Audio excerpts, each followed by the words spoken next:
Welcome to the Virginia is for Laughers podcast, brought to you by X2 Comedy. If you're looking to get more out of your Shenandoah Valley experience, then this is the podcast for you. You'll meet interesting people, the comedians that perform here, and find out more about what you can do and see. Whether you live here or plan to visit, listen to explore what helps make up our unique slice of heaven. Now here's your host, Dawn Davis Womack. Hello, listeners. I am thrilled to bring you today's guest. He is a friend, world leader, and X2 comedy fan. He is amazing. We're lucky to have him here in the Valley because he's a Colorado transplant, and he has been working at James Madison University, both as a professor as well as the director of the Center of International, let me read this right, Stabilization and Recovery to help rid the world of landmines. He is an amazing person. He's written several books. We're going to talk about one of those today. We're lucky to have him here. Welcome, Ken. Thank you, Don Womack. Appreciate being here. I know. I appreciate Literally, I appreciate being above ground, as you know, but on your show especially. Well, thank you, Ken. Made a sunny day brighter. Aw. Well, you make up my days brighter, you and your wife. We'll talk about that too here in just a second. But Ken is actually, he was a walk-on nose guard, right? For the University of for Colorado. And so after that, though, is when you became a double amputee. Right. And how did that happen? So, I was, I loved University of Colorado, had a pretty good high school career, won a couple state championships, and I had knee surgery when I was in high school. So, just didn't have an opportunity, sat out my freshman year. Colorado got a new coach, Bill McCartney. Decided to walk on. I saw what some of the other players could do and played my freshman year, my walk-on year, got up to second string nose guard. Wow. Got moved to middle linebacker, had 2 shoulder surgeries right away, both spring balls, and that kind of ended my career. But the reason I say that is that's how I ended up losing both my legs in a weird, indirect way where I wanted to join the Marines out of college.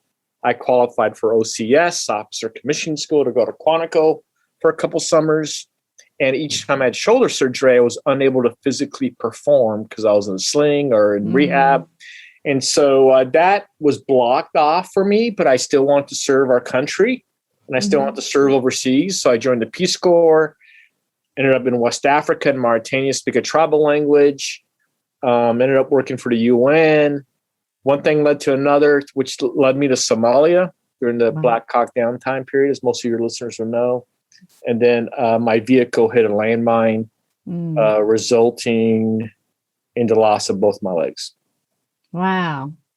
Now, at the time... That's a long answer to your very short question, but wow, I got to fit football and war in there. I know. I wanted to do that too, for obvious reasons. There's a football mom over here. But oh, yeah. I think the listeners will find that really fascinating. Now, your wife, Kim, is amazing also and a good friend of mine. You all weren't married at the time, though. No. But I know this is being recorded, so I'm saying, I love you, I love you, I love you. That's my wife, Kim. Because I know she's a dear friend of yours and still listening in.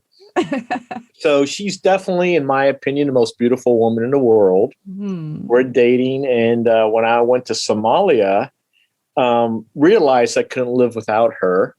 And I drove one weekend back to Kenya and I called her from a landline. This is pre-cell phone. Asked her if she wanted to marry me. She said yes. Super thrilled, super charged. Went back into Somalia, and that's when I got blown up.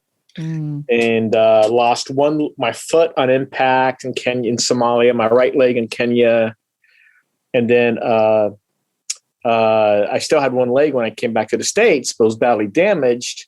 And I just said to Kim, you're beautiful, phenomenal, awesome. My eyes walked on water. You're going to have a great life. It's not going to be with me. And she said, why not? Something along those lines. And said, we're going to be together. Don't talk like that anymore. And I couldn't believe on my wedding day, which is the greatest day of my life, that this beautiful woman married me. And we're definitely in love because the next 4 years, she had 4 kids. I know. And she swears she didn't have an affair, that they're half mine, and I'm responsible for them. So the oldest is Hayden. Yeah. And he played with your son, Landon. Right. Who's an incredible damn leader on and off the field. Oh, thank you. And allowed our son to spread his wings and had a great role model in your son. So yeah, he's 25, turns 26 next month. It's hard to believe where this time go. I know. It's amazing. Yeah. Yeah. He's an incredible young man, your son. In fact, all 4 of them are. You have 3 boys and a girl. You all are empty nesters. But like you and your wife, they're all very accomplished young people. You guys have done an incredible job. They're doing all right. They're doing okay. The youngest great. we're not technically empty nesters because our youngest goes to UVA, but she's in Hawaii taking remote classes, and she's going to come back for another year or 2. But look, she's my only daughter. And she could live at home as long as she wants. The boys, they're out of there. That's right. They're never going to be on the couch. Yeah, I think last time I talked to you and Kim, they were kind of complaining that you treat the daughter better than. Well, my boys, they said, Dad, you think you're a great dad and you're really not. I'm like, really? Why is that? And they're like, well, to be a great dad, you have to treat everybody equally, and you don't. You treat Lucy differently than us. I know. I thought to myself, and I was like, I'm going to continue to be not a great father. There's nothing wrong with that. You got to have a daddy's girl. That's what I say. That's what I say.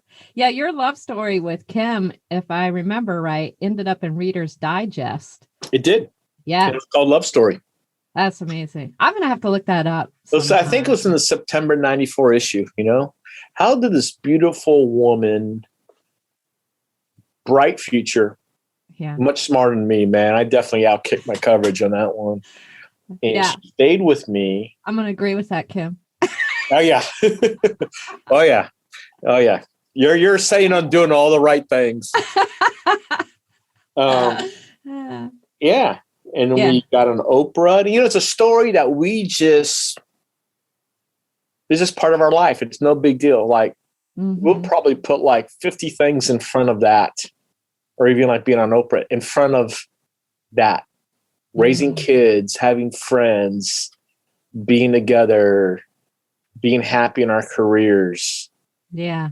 God is good. Traveled all over.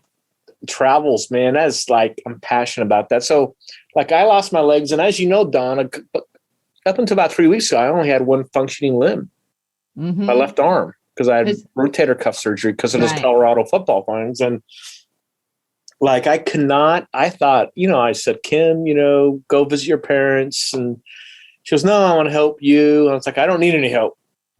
But then I realized, like, I can't put my legs on with one arm. Right. And so she would have to get up and put those legs on. And that's a pain, man, because I get up early. And she did it. She grumbled a little bit, but she did it. She did. Every day. Nurse. She's a nurse, too. So that's been helpful over the years. She's a workhorse, man. Holy cow. Her spot in heaven is secure. Only for a career, but being married to me. We got to give her some kind of award for sure. Yeah. After you lost your legs, sometime after that, you ended up working with Princess Diana on banning landmines. How did that connection happen? And what was it like working with her? So I lost my leg, my injury was December 93, rehab for like a year, got into Georgetown, 1995 to get my PhD, moved to DC, met an incredible man. Shout out to Jerry White. He's a professor at University of Virginia. Okay. He lost his leg to a landmine in Israel as a college student. And he was working in DC in a different career. And we happened to meet. And we both felt an internal desire to help other amputees around the world who don't have the blessings of our country and our health system and the ADA, the Americans with Disabilities Act. And so we started a Landmine Survivors Network. And through that work, we met Princess Diana in London. And then when she came to DC, met her on her last American trip, ended up giving a speech with her. And then we visited with her in Kensington Palace in London. And then she joined us for 3 days in Bosnia, which sadly was the last 3 working days of her life. because Wow. she tragically died a couple weeks later. And Jerry and his beautiful wife, Kelly, also a mother of 4. And Kim, a mother of 4, married to me. We all attended the funeral together as guests of her family. So that was super special.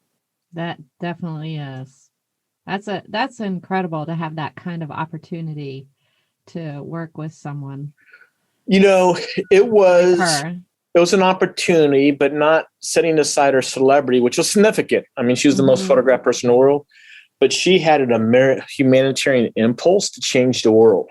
A single mother of 2 joining us to go to Bosnia to highlight the needs of people with disabilities in Bosnia. Right. Huge. And it turns out like that's the way her life was. She was the first real celebrity to touch somebody with AIDS at a time when people thought you could transfer AIDS for touch. Yeah. Or with people with leprosy, inmates, child bereavement. So she had it all. Like she was the pack, and she knew. She was just like, I want to work with you. The media is going to follow me. I know that. They've treated me horribly.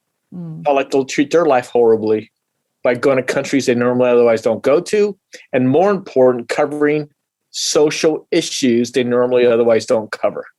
So she knew. That's great. Brilliant. That's an example I try to set for my students is care about the most famous person in the world could care about a child with cerebral palsy in the slums of Sarajevo, Bosnia. Surely we could help out those on the margins in our own country. That's a testimony to her big heart, I think. Oh, yeah. Yeah. Yeah, that's a blessing. Oh, yeah. That's some. It was a blessing to work with her. I bet. Like it helped us out so much as a result of her work with us or our work with her. Our 2-person organization grew to over a couple hundred people. Wow, I did around not know the world. that. We had 6 overseas offices, and our headquarters was in DC. Wow. Jerry White Yeah. was the pilot. Awesome. Like his vision is scary. It's bold. Wow. And I'm like more of a impulse, wear my feelings on my sleeve, get out there with the people. Yes, definitely. I can see that. That's what fuels me. Yeah. And it was a nice balance to a very strategic thinking man of a similar age. Mm-hmm. Each had 4 kids and awesome wives. And so it was a phenomenal team. That was what I was going to get ready to say. That sounds like an incredible match to make such an impact. Just to give the listener some perspective and also to educate me, when we're talking about landmines around the world, can you give us a sense of how many are out there and why this is such big work? You know, in your question, sense was the right word because nobody really knows. But in general, it's about 80 million landmines are in the ground around the world. Wow. And they're silent, vigilant sentinels. They go off, they fire, they come alive when somebody touches them or steps on them. Wow. They lose an arm or a leg, or in most cases, the life, not so much from the explosion, but from the blood loss. Oh, yeah. That makes and they're sense. they've been used in about, right now, those 80 million landmines are in about 75 different countries. Most of those countries are at peace. Wow. But the landmines continue to function. And when soldiers go home, peace treaties are signed, the white doves fly, the landmines continue to function. Wow. And when did landmines show up in our history?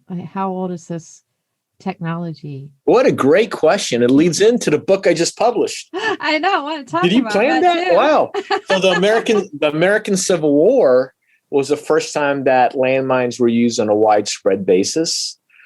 Historically, people always thought it was World War I when tanks were introduced in 1917, and the British introduced a tank, and the Germans developed landmines to counter the tank.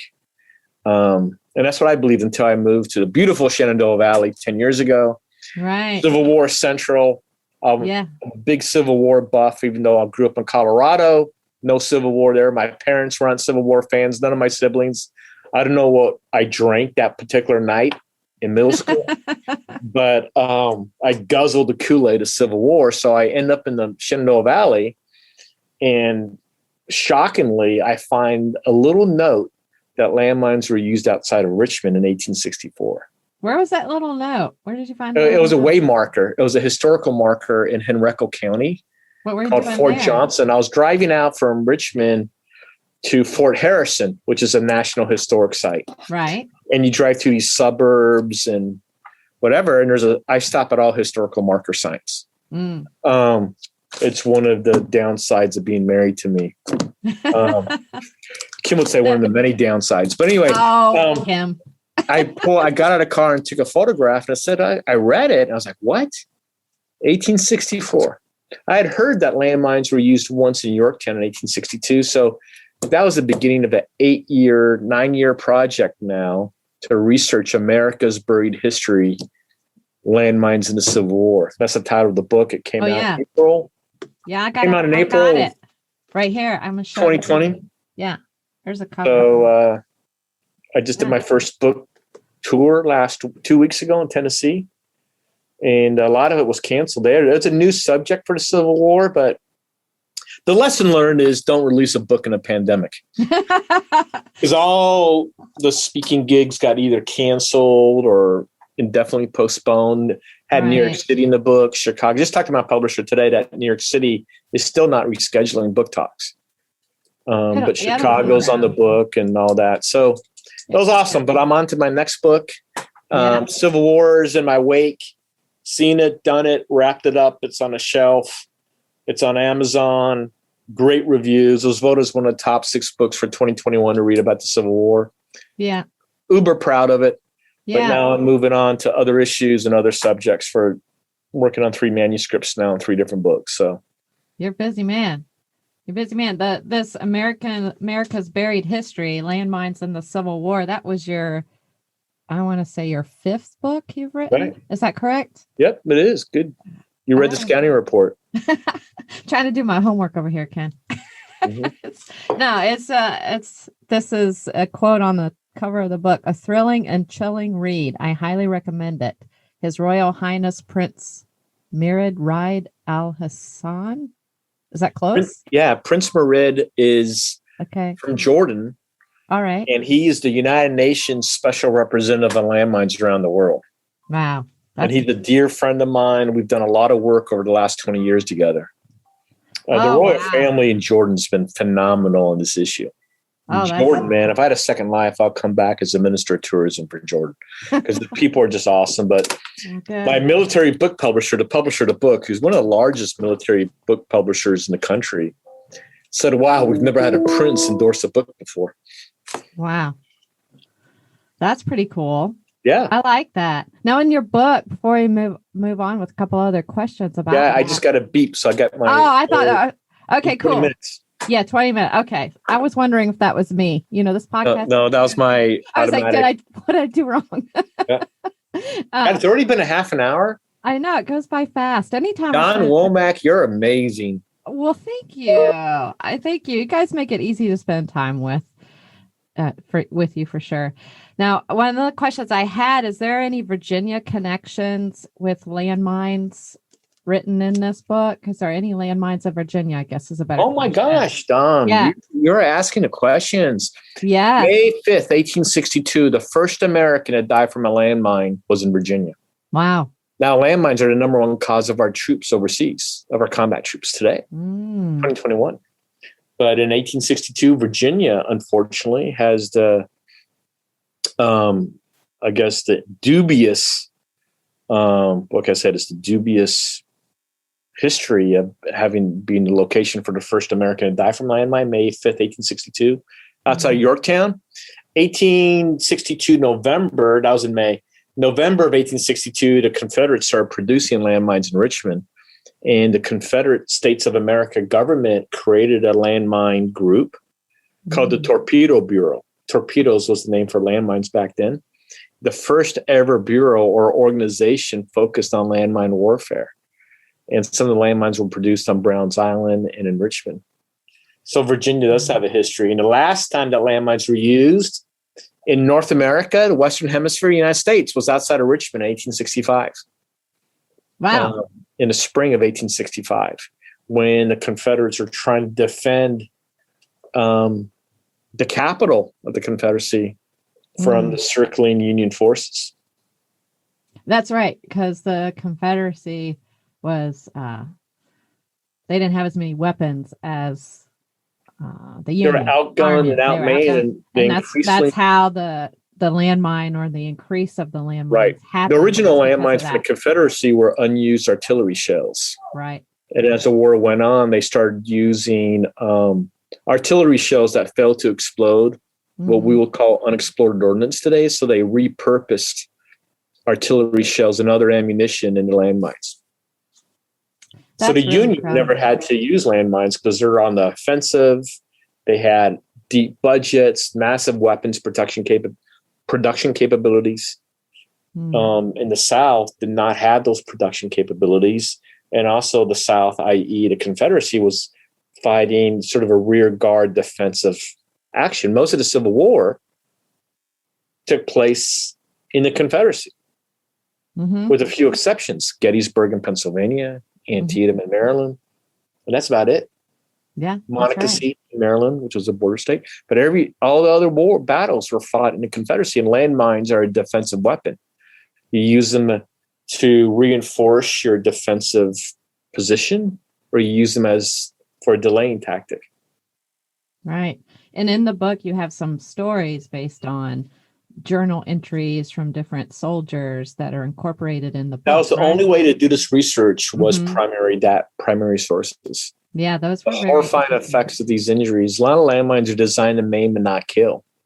Yeah. So I can relate to some of these Union soldiers. They're trying to put their own feet back on. That happened to me. I was trying to put my own foot back on. The arms were coming off, and you could taste your own blood in your mouth. I thought I had internal injuries. I thought I was going to die out there in Somalia. Wow. But I would turn my head and spit out blood while I waited for help to arrive. So I wouldn't choke on it. I cannot imagine, but I am so thankful and grateful that you survived that, because you all are incredible friends in our lives, and you've made such a incredible impact on not just our, here through JMU, but in the world. So I'm thankful for that. Don't take second chances lightly. That's true. That's true. And you and I both know people who've passed away. Yeah. Due to no fault of their own. That's right. And why are you tapped to remain above ground? Why was I tapped and I got pulled out of line to meet the Reaper? Yeah. I'm still trying to figure out that mission and just doing the best I can with every day. Yeah. It's just a profound sense of humility and humbleness while we're here. That's true. That's true. And we get to have you here in the Valley. You're at James Madison University. You worked in the Center of International Stabilization and Recovery for 10 years. Good. Yep. I was a director for 10 years and I returned to full-time faculty last year. Right. Can you give us a career highlight in terms of what you feel was most valuable in your work as the director of the center? Oh, wow, and then now as a full-time professor of political science. So I think, 10 years, we the Center for International Stabilization Recovery, we did a lot of work for the U.S. State Department on information provision. We produced the #1 journal on landmines in the world. It's called the Journal of Conventional Weapons Destruction. We also produced the annual report for the U.S. government on every single U.S. taxpayer dollar that goes overseas to destroy ammunition. We also did a range of other projects, victim assistance, disability rights awareness training in Vietnam. Anyway, the highlight, your question was delivering the annual report of the #1 donor in the world to make our world safer for everyone to walk and providing prosthetics to the disabled. We wrote it. Wow. Well, we produced it. Yeah. And I had a chance to deliver it at the United Nations in a meeting on the 20th anniversary of the Landmine Ban Treaty. And here I am, an American disabled by a landmine, directing a center, producing this report, and presenting it to the UN. And I remember that day, it was up in New York City, UN headquarters, and I was on the agenda for that afternoon. Mhm. And I asked to be moved up. I moved up to like 10 or 11 a.m., left at 12:30, got on a plane, flew to Dulles, got in my car, drove straight to Harrisburg High School football stadium, changed in the parking lot, and saw my son play football. Wow, that's a day. That was the highlight. The highlight of teaching, your question, returning, I felt a pull to come back to teach, is the opportunity to help mold young people, especially now. They're under so much stress, and we're in a pandemic. And even before that, with social media and all the noise, if I could just teach some major lessons that I've learned over life. Number one, know your blood type. I teach political science. That has nothing to do with the subject. Number two is, what are you passionate about? Don't live somebody else's life. Live your own. And if you can match it up with your skill set, you'll be undefeated. There will be some losses there'll be some checks in the loss column, but make mistakes because they end up building up who we are. In other words, don't be a couch potato. I like it. And number three, what's really hard, I'm sorry, I'm going way off. I love it. Show up. Yes, show up for life. Show up. Yep, show up. Okay, you can miss class now because it's remote and, we're doing a Zoom. And I got like 170 kids in one class. I can't take attendance. That'll be like 15 minutes. Okay. And maybe you could skip and still pass. But you know what? You will know that you missed. Mm-hmm. You will know. You will know. You're maybe not thinking about your uncle or your dad or your mom who's paying for your tuition, but you will know. And you're only cheating yourself. Preach. I love it. That's good stuff. Yeah. Yeah. I think I want them drinking that Kool-Aid about life. I like that. Well, you want them to drink that Kool-Aid about life. I love that. That's so great. Well, you guys, listeners, you want to get this book, America's Buried History, Landmines in the Civil War, written by Kenneth R. Rutherford. It's available on Amazon, correct, Ken? Yes, it is. So you can get it today and see the ties to Virginia and read his wonderful work. We have so appreciated having you on our show today, Ken. You are awesome. Thank you, Don Womack. God bless you. It's been such a blast. And now he's off to do more world leadery things. So we got to let him go. Thank you, Don Womack. All right. Looking forward to seeing you again in person. Same here. Appreciate the time, Ken. Have a good one. All right. Bye. Bye. Thanks for tuning in to this episode of the Virginia is for Laughers podcast, brought to you by X2 Comedy. We'll be dropping a new podcast every Wednesday at 4 p.m. Eastern Standard Time, so check back for another uplifting episode. Come to an X2 Comedy show or let us bring a show to you. To find out more, head to x2comedy.com. Be sure to share us with a friend. Until next time, cheers.